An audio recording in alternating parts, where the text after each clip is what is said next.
All right, get ready, because we are diving deep into some really fascinating stuff today. It's like there's this author with a theory that's so bold it could completely rewrite history. Whoa, All about a time in New Zealand history that most people don't know much about, and this Polynesian subculture called the Hawaikians. the Hawaikians. Yeah, and get this, the coming of the Hawaikians. Huh. Okay. From a blog called Anarchist History of New Zealand. Huh. I know the blog name might sound a little intense, Yeah, a bit radical. but trust me, this isn't about chaos or anything. Okay, I'm listening. What's the author's big idea then? It's all about challenging those history stories that everyone accepts without question and really digging deeper, Yeah. questioning everything we think we know about New Zealand's past. I like it already. So, what kind of things are we questioning here? Give me the juicy stuff. Oh, they're making some seriously controversial claims. Like, was there another group of people living in New Zealand even before the Maori? Whoa. Okay, that's big. Right. And did the Hawaiians bring this whole patriarchal revolution thing with them? Yeah. Oh, and what secrets could be hidden inside those heitikis? Now you've got my attention. I am always up for a good historical mystery. Let's start with the Hawaikians themselves. I'm guessing you're familiar with the Austronesian expansion? Oh, absolutely. It's one of those incredible stories of human migration ever. That massive movement of people out of Taiwan that ended up populating all those islands across the Pacific. Of course. It spans centuries and covered such a vast distance, an incredible feat. Right, and well, the author's arguing that the Hawaikians, they represent this distinct branch, like a hard fork, if you will, from the main Austronesian lineage. A hard fort. That's an interesting way to put it. What makes the Hawaikians so different? Why the split? That's where things get really interesting. The author claims this hard fork represents a patriarchal overthrow of those older matriarchal societies that existed in the Pacific. They even bring up Robert Briffault, an early 20th century anthropologist. I've heard of him. He believed male dominance wasn't always the norm throughout history. He thought it was this huge shift that happened across different cultures. A bold claim, that's for sure. Challenging conventional wisdom about the origins of patriarchy. I'm definitely interested to hear more. Where does the author go from there? Well, it gets even wilder. They're suggesting these Hawaiians were really aggressive and expansionist, possibly even pushing out the people who were already living in the places they migrated to. Okay, I can see how this theory could really shake things up. So if they were displacing others, who are those people already living in New Zealand before the Hawaikians arrived? And that leads us right into the heart of the controversy. The author introduces this idea of the Tangata Wenua, which basically means people of the land, and suggests that there was already a population in New Zealand before the Maori. Whoa, now that is a game changer. Challenging the idea that the Maori were the first inhabitants of New Zealand? That's a pretty huge claim. What evidence does the author have to back that up? They say that Tangata Wenua were a peaceful society, maybe even matriarchal, which would be a stark contrast to the warlike Hawaiians, right? And they point to archaeological evidence from Wairau Bar. Apparently, the burials there seem to favor women, especially older women. Interesting. So they're painting a picture of two very different cultures clashing in New Zealand, and that clash might have had a big impact on how Maori culture developed as we know it. Exactly. And then they bring up the Moriori people, famous for being pacifists, as maybe an example of the Tangata Wenua's cultural legacy. Like maybe they were a group that held on to those peaceful ways. The Morioris are fascinating, that's for sure. Their peaceful nature has always been sort of an anomaly in Polynesian history. If this author is right, it could really change how we see New Zealand's cultural landscape before the Hawaikians. It adds a whole other level of complexity and nuance. I know, right? It's like finding another piece to the puzzle, one that makes us rethink everything we thought we knew.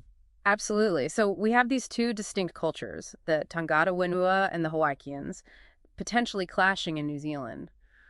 What other evidence does the author bring up to support this theory? Besides the burials at Wairau, is there anything else that suggests a pre-Maori population? Well, they talk about this incredibly interesting artifact called the Heitiki. Are you familiar with it?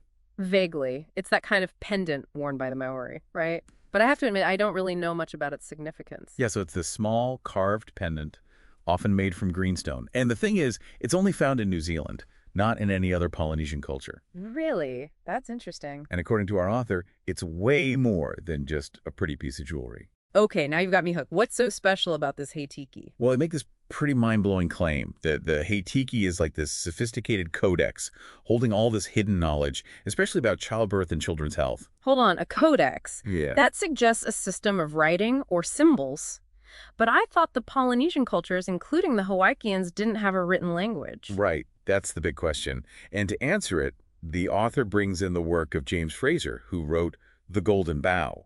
He studied what he called sympathetic magic, this idea that things that look alike are somehow connected. Ah, I see where this is going. They're suggesting that the Heitiki, because it's shaped like a human, might be a form of sympathetic magic meant to influence or protect real children. That's a pretty clever interpretation. Using Fraser's work to unlock the potential meaning of this artifact. I like it. Right.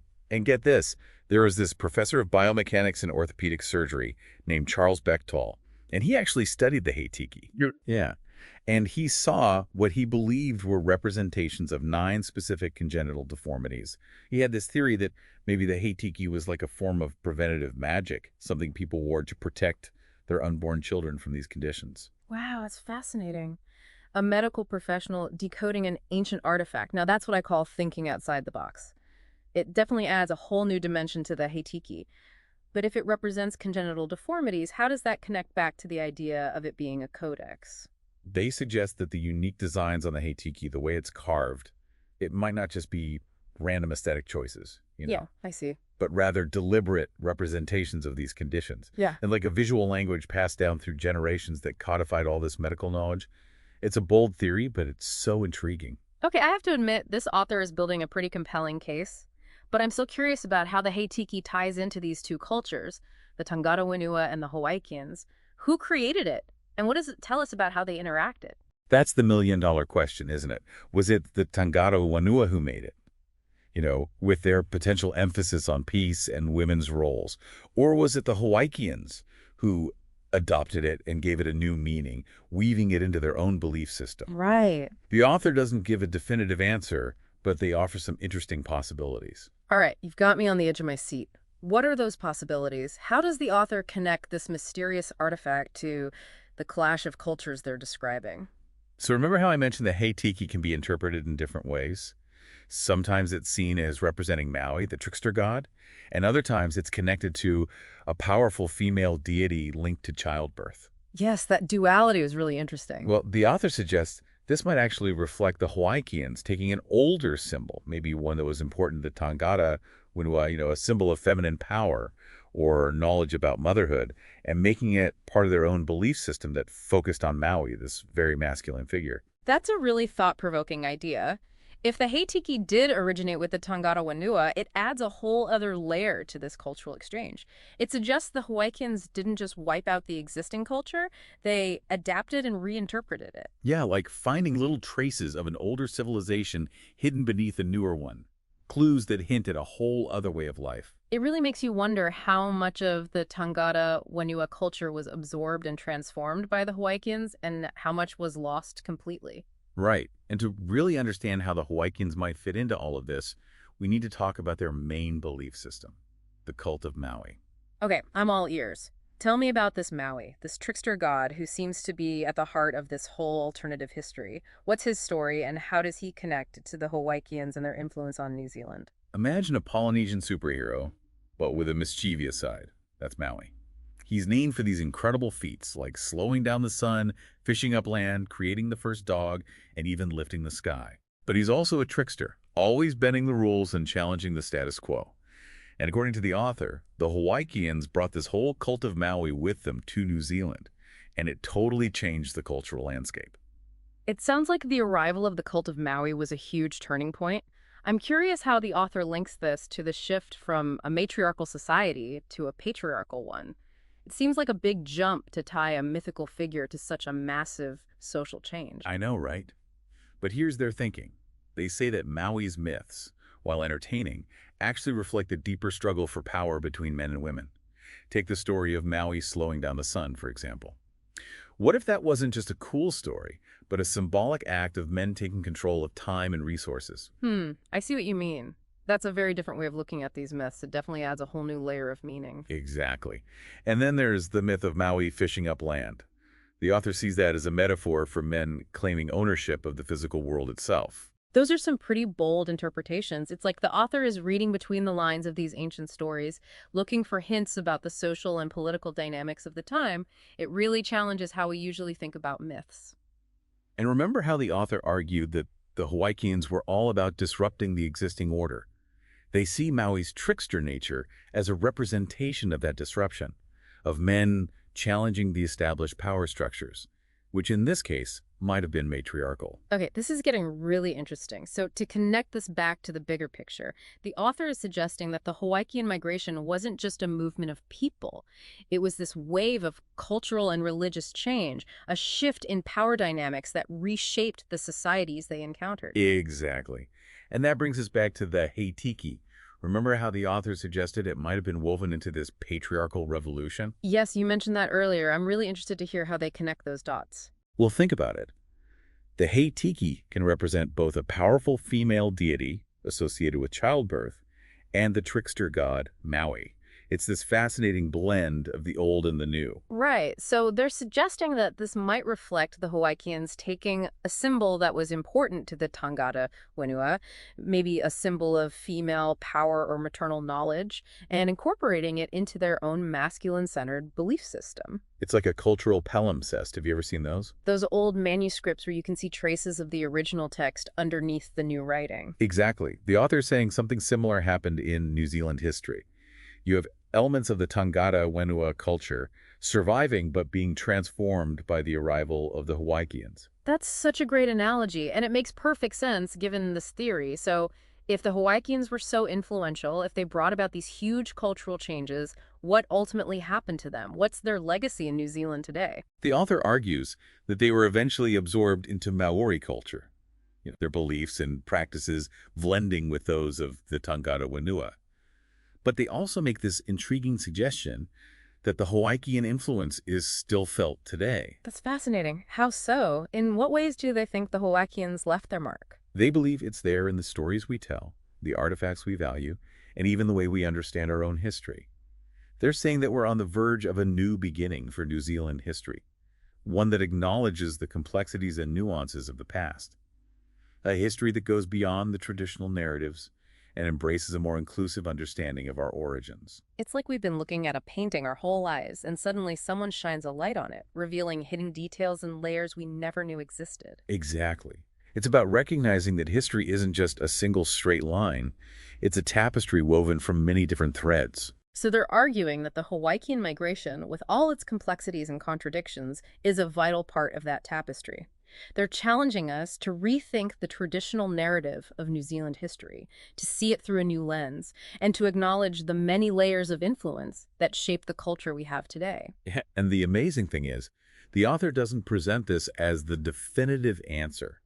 They frame it as an invitation, Oh, to explore, to question, and to dig deeper into the mysteries of the past. I have to say, I'm totally on board with that. This whole theory, as wild as it might sound at first, has opened up so many new avenues of inquiry. It's making me question everything I thought I knew about New Zealand history. Me too, and that's what I love about this kind of research. It's like a treasure hunt, and you never know what you're going to find. It makes you wonder what other secrets are hiding in plain sight, just waiting for someone to come along and ask the right questions. What other stories are waiting to be told? I know, right? It's like the author saying, hey, look closer. There's more to this story than you think. And that's what I find so captivating about this whole theory. It's not just about rewriting history. It's about reigniting our curiosity and reminding us that there's always more to learn. It's funny. When I first heard about this Anarchist History of New Zealand blog, I was a little skeptical. I mean, how can history be anarchist? Right, it seems kind of contradictory. But I think we need to remember that the word anarchist can have different meanings depending on the context. In this case, I don't think the author is actually advocating for chaos or a world without rules. Yeah, I get you. I think they're using it more like a lens, a way of looking at history that questions those in power and challenges the traditional structures. So instead of just accepting the usual narrative, they're pushing us to dig deeper, to consider alternative perspectives, and to really listen to the voices that have been silenced or overlooked. Exactly. It's about recognizing that history is often written by the winners and that there's always more than one side to every story. Like that saying, history is written by the victors. But what about the people who are on the losing side? What about their stories? The ones that have been forgotten or deliberately erased? That's what this anarchist approach is all about. Uncovering those hidden stories, challenging the dominant narrative, and recognizing just how complex the past really is. It makes me think of how the author challenges the idea that the Maoris were the first people in New Zealand. They're proposing that there was another group before them, the Tangata Wanua, who might have a completely different culture and way of life. And that's a perfect example of how this approach can really shake things up. It forces us to face some uncomfortable truths, to acknowledge that our understanding of history is constantly changing, and to be open to new evidence and new interpretations. It's like we're piecing together this giant puzzle, and sometimes we need to move the pieces around to see the bigger picture. Exactly. And sometimes those new pieces come from the most unexpected places, like a blog called Anarchist History of New Zealand. Well, I have to say, this whole deep dive has been a real eye-opener for me. I'm starting to see New Zealand's history in a completely different way. Me too. And I think that's the amazing thing about this kind of exploration. It challenges our assumptions, sparks our curiosity, and reminds us that there's always something new to learn. So for anyone listening who wants to challenge their own assumptions and explore these fascinating alternative perspectives, I definitely recommend checking out the article 1550, The Coming of the Hawaikians. You can find it on the blog Anarchist History of New Zealand. You might just end up questioning everything you thought you knew about New Zealand's past. It's a really thought-provoking read, and it could change the way you see history, not just in New Zealand, but everywhere. It reminds us that history isn't just a bunch of facts and dates in a textbook. It's a living, breathing story that's constantly being rewritten as we find new evidence, ask new questions, and challenge those old assumptions. And sometimes, the most groundbreaking discoveries come from the most unexpected sources. So keep exploring, keep questioning, and never lose that curiosity about the world around you. You never know. You might just be the one to uncover the next hidden truth, the next piece of the puzzle that changes how we understand the past forever. Until then, happy digging.